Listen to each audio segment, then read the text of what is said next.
Welcome back to Hoxton Radio. It's Moresha here, and I have a special guest in the building. Reuben Aziz is here with me. Singer, rapper, producer, he does it all. Welcome to the show. Thank you for having me. I'm excited to be here. So introduce yourself for the people who don't know who you are yet. Yeah, my name is Reuben Aziz. I'm a singer, artist, rapper, whatever you want to call it. From Southampton. I'm based in London now, and yeah, trying to make it as we all are. Lie to Me by Reuben Aziz, and this is from your mixtape. How did we end up here? You're good. And you released that last year and the deluxe version earlier this year. Tell me about the title. How did we end up here? It's like, I don't know, something I feel like we were talking about earlier, just kind of winging it in life. I feel like everyone asks themselves that question, whether that's in relationships, in terms of their relationship with religion or God. Like for me, that was an important thing in my life, with a girl, with my friends, with my situation, with my future. Like, it was just a relevant question, and I feel like it made sense in a tape that is a lot of me just exploring myself, trying to figure this life thing out, you know? That's the beauty of a mixtape. It's not necessarily like made at one point in your life. Some of these songs I started when I was like 16, 17, and some when I was like 21. So it's like just a bunch of me trying to find myself, me trying to find what music I like to make, and throwing it all together and putting it out there, you know?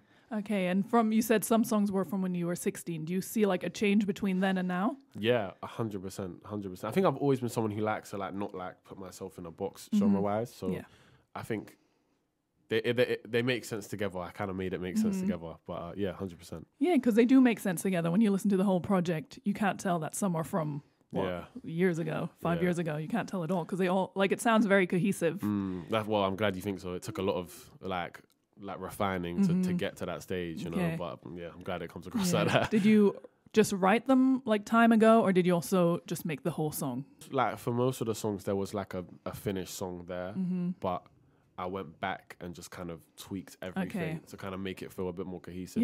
Although it was a mixtape, I wanted it to sound like it was still from the same artist, you know, not like all over the place. So yeah, definitely needed refining. But I think that's somehow what makes your music quite special, because you rap and sing. Not a lot of people can do all that. Not to a level that it sounds good like you do. Appreciate it. So I think that's also why it sounds cohesive, because you sort of can do it all. So you can do it all yourself and you make it sound good and the way you want it to. Yeah, well, I try. Thank you. Yeah, cool. We're going to play another tune now called Idols.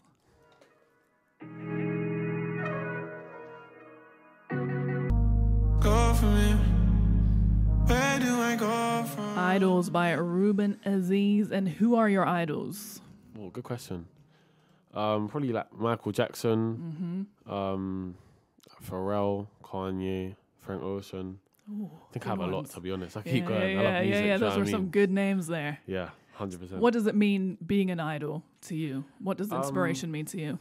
Yeah, like inspiration is anything. I think it's not just artists. It's not just music. Like it can be like movies or just like life or just circumstances in my life. I try to just pull strings from everything and see what makes the most sense. I think I try not to limit myself with that. Yeah. And if someone saw you as their idol or as their inspiration, what would you want them to take away from you? It's not me. It's God. It's not my work. It's His. You know. I'm a big believer in Christ. So for me, it's just important that people look at me and don't see it as just I'm just another guy. You know what I mean? He just worked hard and is trying to do it. You know? Yeah, but that's what you could tell them already. Yeah. Just work hard and you'll get somewhere. True. Hopefully, mostly. Mostly. You know, like we were just saying, sometimes you have to work hard and have a little talent and be good. Yeah, then it's going to work out. If you work hard and you're just not good in your fields, it's going to be a long day for you. It might be. So you couldn't tell someone who sees you as an inspiration what they can take from you. Surely you must know something. It's just like hard work. I think it's important just individuality and just loving what you do, whatever that is, and just like being yourself in that unapologetically. Because I feel like a lot of music, even in the UK, like sometimes people feel like they have to be a part of a certain thing instead of just like make the music that they want to make. You know, I think that's the most important thing. In our day and age, it's so hard to be authentic too, because we get so bombarded from so many different things all the time. That it's so hard to find your own niche, because then you sort of want to copy someone else because you like that. Yeah. But then you copy them too much and it's just their work and not your own work. Yeah. So how do you stay on track to being authentic to yourself and making your own sound? Good question. I think it just comes from experimentation. Like the tape itself, people will probably hear different like artists that I've taken inspiration from. But I think what I always try to do is no matter where I'm taking inspiration from, is just like revert it back. Just like take another listen a couple of days later and be like, okay, cool. Is this original at the end of the day? Like, although I've taken inspiration from this or that, is it original? I think that's the most important question when you're making art. Someone, I don't remember who I was talking to, someone said nothing's original anymore. Like No. everything's been done. No, it's true. Nothing's original, but I still think to an extent something can be original. If you know what I mean? Yeah, it can be yours. Yes. Like it can, like you said, Maybe take that's a better way of putting inspiration it. from It can somewhere be else, yours. but you put your own little spice on it. I think Yes. that's the important thing. If Yeah. you just take it like word for word or beat by beat, then it's not yours. You need to take the beat and then spin it around a couple times, Yeah. put some sauce on it, Exactly. and then maybe it's yours. Exactly. I think that's Maybe. the most Yeah, important yeah, thing. 100%. But it is hard. I feel like you just can drift away from your lane so quickly these days. Yeah, you can with experimentation. I feel like you can, but I don't know, man. I feel like with time as well, like just growing up, you find your way naturally and just find what, like even nowadays, music I'm making, I just find myself gravitating to certain sounds more than like 3 years ago, where I was just like, I want to do everything. Like I'm like a wide-eyed like kid. Do you know what I mean? I want to try everything, but now I'm just like, this don't really feel like me anymore. This does feel like me. It feels natural. I think you kind of work that out as you're working out who you are as a person as well. So you just found your sound more the older you go, really. Yeah, like I don't even think I found my sound. I don't even know what that is, but I just think I'm finding myself as a human, and as a result of that, like the music kind of follows. Yeah, that makes sense though. And probably the more time you give it, the more you find your sound yourself and all I that think jazz. so. I think you got to fall in love with it at the end of the day. Yeah, it's the true. journey. And it is fun, especially like you love making music. So Yeah. you love the process of making it, I assume. Yeah, no, of course. Like that's my favorite part. Of course, I want to be somewhere greater. I want all of these things, but I think I'm just blessed to like be able to have facilities to make music and express myself in that way. Do you know what I mean? I think it's just important to recognize the small things, the small blessings. Do you ever reach a point where you're frustrated of making music? No, never. No? It's Really? just like I love it. I really like. I really don't. I don't believe in beat block, writer's block. I don't believe in none of it. I just like. I love it. I just feel like there's always something more. I think like Michael Jackson said, like that the universe or God will put so many ideas, and he used to always say like, if I don't like get this idea out quickly, Prince will take it. So that's the way I think of it. Is like all these ideas are like they're there to be grasped, but I have to grab it and just go for it. And I think when people get in their own head, that's when they start getting writer's block or just overthinking it. Like, Oh, I like that. Because I feel like I get it sometimes when I'm making something that I just get frustrated with working on the same thing for so long. And I'm like, I want to move on. yeah, How do you deal with stuff like that? Or is that not something? no, 100% happens. I think it's just like a perspective change, like we were saying earlier, just going and touching some grass or just working on something else and coming back to it. Like give yourself some grace and not feel you have to do it. Because if you press yourself to make art, like that's contradictory in that's itself, true. you know.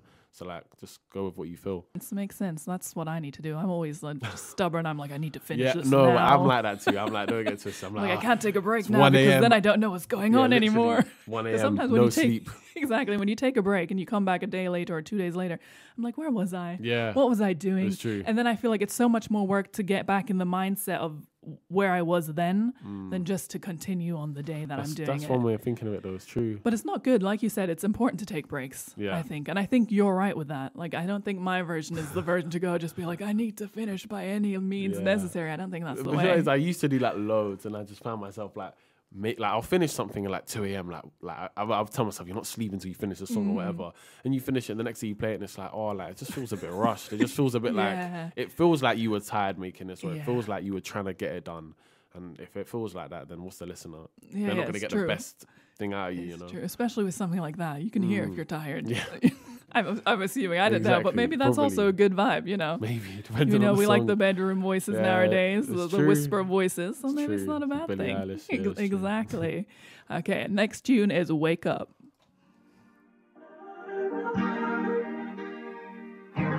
I want you, I need you now. So you sing, rap, and produce. You do everything yourself a lot of the times, a lot of your tunes. All of them on this mixtape are from you besides one, right? Yeah, I think so. Yeah. I think so, yeah. What are the pros and cons of sort of doing everything yourself?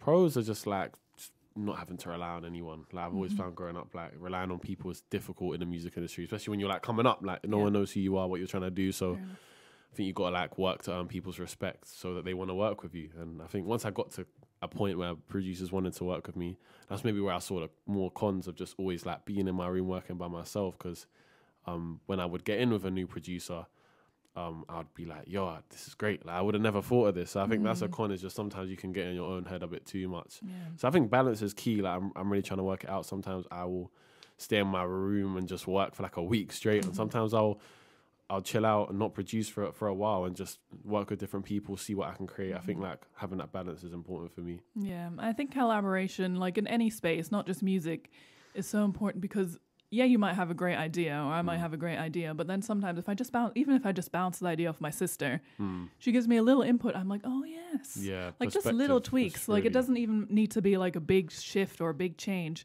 but just like a little spark of something. You're like, oh, and then your idea can grow so much just by allowing someone else in a little bit. Yeah. Is that how you feel about like music too? Yeah, 100%. I think I had like a lot of ego problems, to be honest, and I think I think that's a big thing in music, because like guys are quite egotistical. I definitely feel like I can be, and just like allowing yourself to just remove your ego and create music for the sake of the music, and not what you feel is like, oh, I need to do this all myself, or like I think the best music is that made, you know.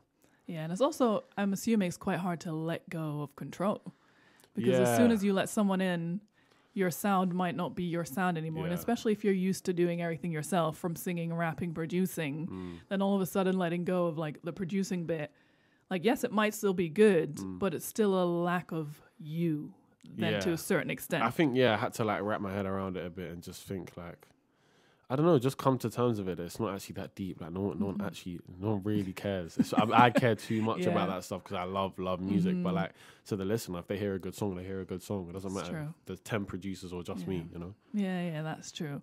But then, I don't know, it's still your sound. Like, even if you're going to work with a producer, they work towards you, right? Yeah, and I think like I always make sure whenever I'm working with a producer, it's just that, like, I think because I produce myself, I can be so clear with what I want as well. So whenever I like, Wake Up was actually, no, I did produce Wake Up.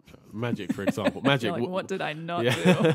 Magic wasn't produced by me, but me and GX, the producer, we have a really good friendship, and like he came in with a sample, and I was like, okay, cool, but let's do this with it. Like, let's keep it in this key. Let's put these type of drums, and when you both just bounce off each other like that, it just great music, I think, is made. You know. So you still have the, like, I'll call it authority, but you can still sort of steer it in your direction, even if you work with other people. Yeah, I can. But to be honest, like, I like to just let the producer do their thing most of the time. When I feel it gets us going a bit left, I'd just be like, okay, cool, let's just bring it back. Let's just back on track to what my aim is. But I think like there's so much beauty in just letting the producer just like create how they want to do it, you know. It's fun to watch as well, you know, and just sit back for once. In regards to working with other rappers or singers, how do you go about that? I let people do whatever they want. I've had to have like conversations before where I've been like, okay, bro, I think you can do a better verse on this, like, which is a difficult conversation to have. Gonna say. but I think like the person I did that with, I remember one time I had to really do it, and it was for my tape, and I had to be like, yo, I just want a different verse back. But he took it really well, and he sent me a better verse. And it's like, when something like that happens, it's just a beautiful thing that people can, again, just drop their ego and just be like, okay, cool, let's just do something else, let's try something different.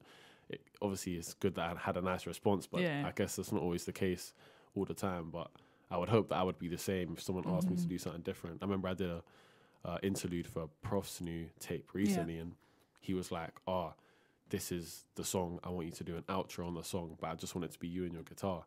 And he gave me such a specific instruction. I may not have done that if I just had the song on my own, but I did it, and as a result of that, he put it as its own song on the tape itself. He liked it that much. So it's like, great things happen when you also listen, as opposed to just do. Because people have their vision for their projects, right? And I think with creatives or artists, you respect the art. Yes. So I guess it's not about the people, the egos. It's about the art. That's like the overarching thing that everyone's working towards progressing in. Ideally. Not in all cases. Ideally, that's true. That's how it should be. And like a respectful situation, that's what should happen, I assume. So. You'd hope so. Yeah. Cool. Next song is Tomorrow.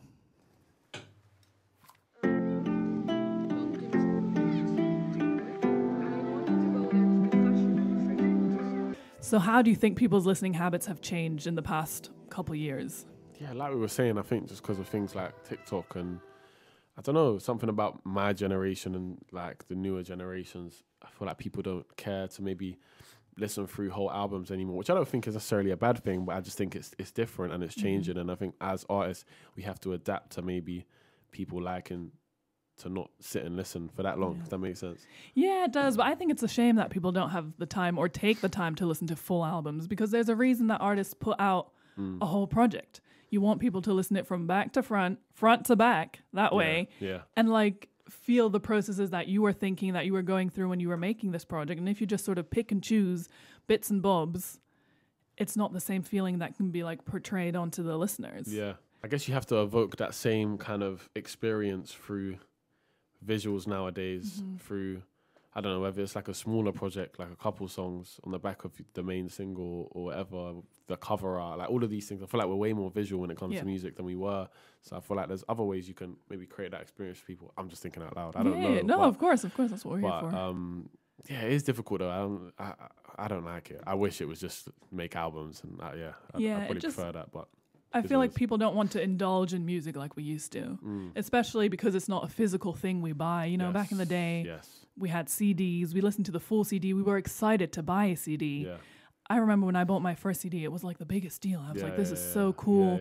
And then you go home and you listen to the full thing and you're excited about it. Then you read through the lyrics, you look at the cover art, you flick through all the pictures. It just was the whole experience. Whereas now music is so, unfortunately, so disposable. Like I can hear a song once and I'll never find it again if my playlist sort of just feeds it to me. And like if my Spotify feeds me a song and I'm not there to see what song it was, like I'll hear it and be like, this is nice. But if I miss it, I miss it. Yeah. And it, like that's such a shame that music just sort of is fleeting.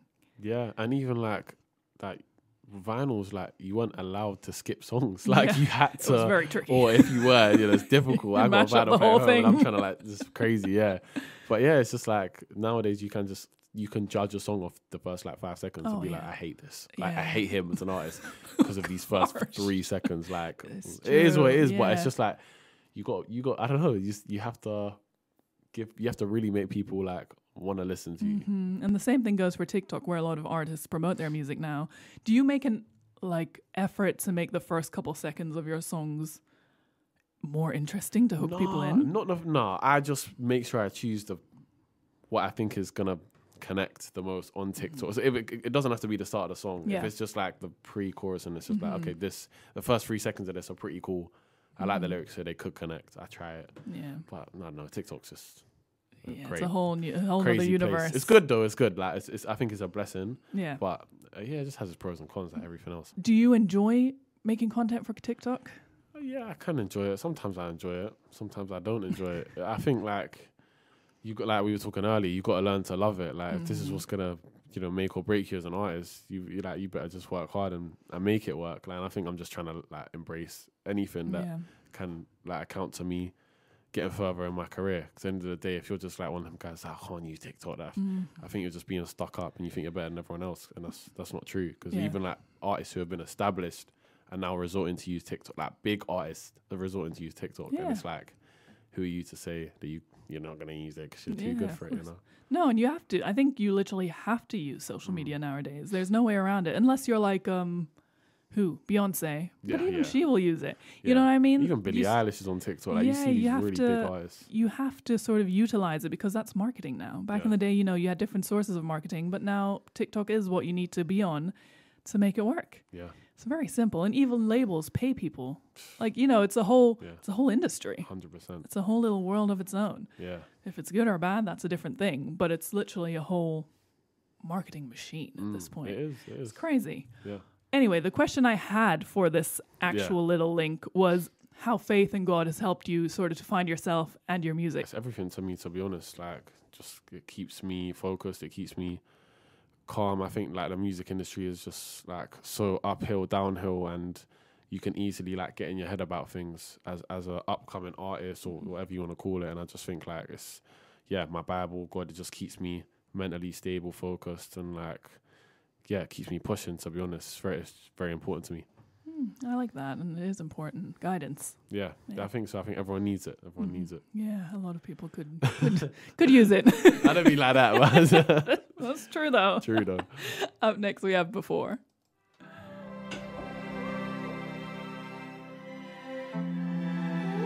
So you released the deluxe version of your latest mixtape in January.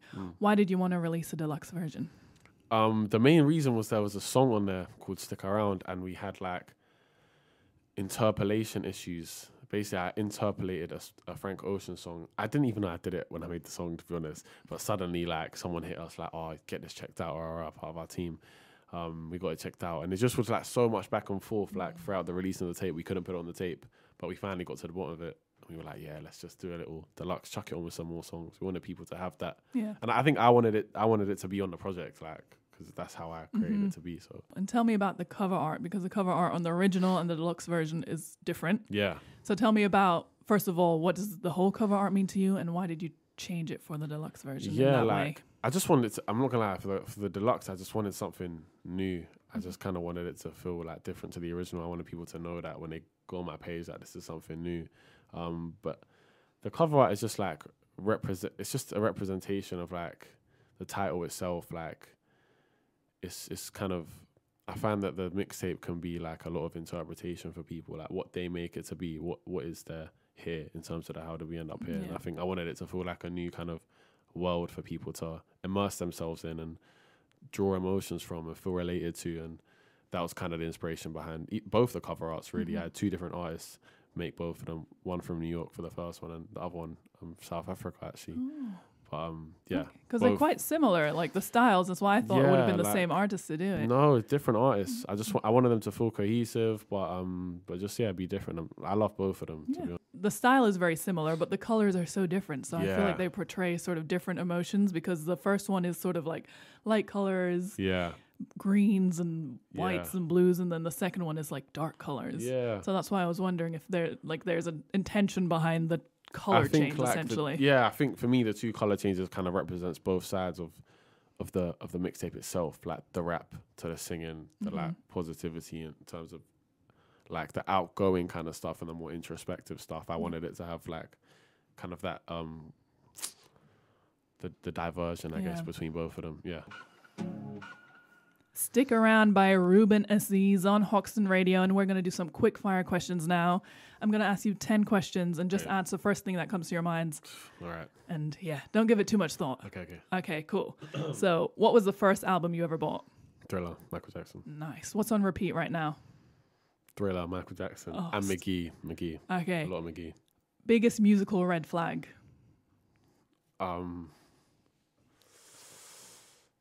People that don't listen to Frank Ocean. Fair. I don't listen to Frank Ocean. She's never listened to Blonde. Never. Why? Oh, never mind. Exactly. She can't answer. Sorry. Okay. Where was I? Describe your sound in one word.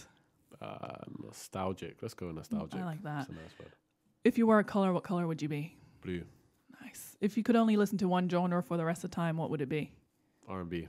Nice. Studio or stage? Studio. Artist you'd love to see live? Drake. Best concert you've ever been to? Billie Eilish. Ooh, dream collaboration? Pharrell.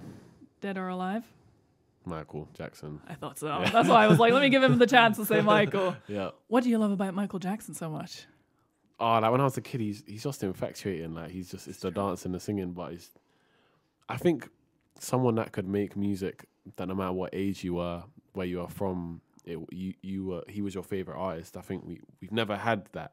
Like no matter what gender you were, age, like wherever you were from in the world, like people love him, and I don't think we've ever had that. And I think like for me, he was just such a big inspiration. He's probably one of the reasons why I even started. So, yeah, the GOAT in my opinion. Oh, definitely, and his music's still so relevant. Yeah, like, I listen to it weekly. It's so old, like it's so old, but you listen to it and you're like, and it's like this feels new. Like still makes sense. It's crazy. Yeah, he is special. We probably only get a Michael like every 100 years. Yeah, no, 100%. Because I don't know who's.